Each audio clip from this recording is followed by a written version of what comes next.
என் மனசில் ஒரு விஷயம்லாம் தோணிகிட்டே இருக்கும். அது என்னென்னா, லைஃப்பில் நம்ம பல கஷ்டத்தை பார்த்துருப்போம். ஆனால் அந்த பல கஷ்டமே நம்ம ஏதோ பண்ணுற ஒரு மிஸ்டேக்ஸாலேயும், இன்னொருத்தவங்க நமக்கு பண்ணுற ஒரு கெட்டதுனாலையும் நமக்கு அந்த கஷ்டம் வந்திருக்கும். ஆனால் அந்த கஷ்டத்தெல்லாம் தாண்டி நமக்கு ஒரு விஷயம் வேணும்னு நம்ம நினைப்போம்ல. இப்படி நான் ஆகணும், இந்த இடத்துக்கு நான் போகணும், இந்த ஜாப் எனக்கு வேணும், எனக்கு இந்த மாதிரி கெரியர் நான் பில்ட் பண்ணணும்னு நம்ம நினைப்போம்ல. ஆனால் அதில் படுற கஷ்டத்தை நம்ம எப்பயுமே என்ன பண்ணுவோம்னா, கஷ்டப்பட்டுட்டோம், இதுக்கு மேலே மறுபடியும் இதை நினைக்கணுமா, மறுபடியும் இதில் நம்ம போய் கஷ்டப்பட்டு கிடைக்காம மற்றவங்க சொல்கிறத நம்ம மண்டையில் ஏற்றிக்கிட்டு நம்ம என்ன ஆக போகிறோன்றதை யோசித்து நம்ம இன்றைக்கி நம்ம ட்ரை பண்ணுறதை விட்டோம் அப்படின்னா, நாளைக்கு நம்ம நினச்சி தான் ஆக முடியாது, நமக்கு பிடிச்ச மாதிரியே இருக்க முடியாது.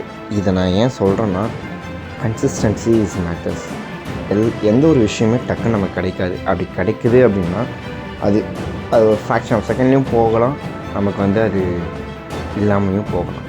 ஆனால் கன்சிஸ்டன்சியாக நம்ம ஒரு விஷயத்தை ட்ரை பண்ணும்போது ஆட்டோமேட்டிக்காக அது நம்ம லைஃப்க்கு எப்பயுமே இருக்கும். ஏன்னா அது இல்லைனாலுமே நமக்கு அந்த எப்படி ஒரு விஷயம் பண்ணணுன்றது தெரியும். ஃபஸ்ட் டைம் நமக்கு ஒரு விஷயம் தெரியாமல் அதை நம்ம பண்ணுவோம், அப்புறம் ஒரு சில விஷயத்த தெரிஞ்சுக்கிட்டு பண்ணுவோம். அதுக்கப்புறம் போக போக போக அந்த விஷயம் என்னன்றதை நம்ம புரிஞ்சிக்கிட்டு நம்மளோட ஓன் வேலை நம்ம அதை பண்ண ஆரம்பிப்போம். இதுக்கு தான் கன்சிஸ்டன்சி தேவைன்றது. ஸோ நீங்கள் உங்கள் லைஃப்பில் ஒரு விஷயம் எடுத்து பண்ணுறீங்க அப்படின்னா, கன்சிஸ்டன்சி இஸ் மேட்டர்ஸ்.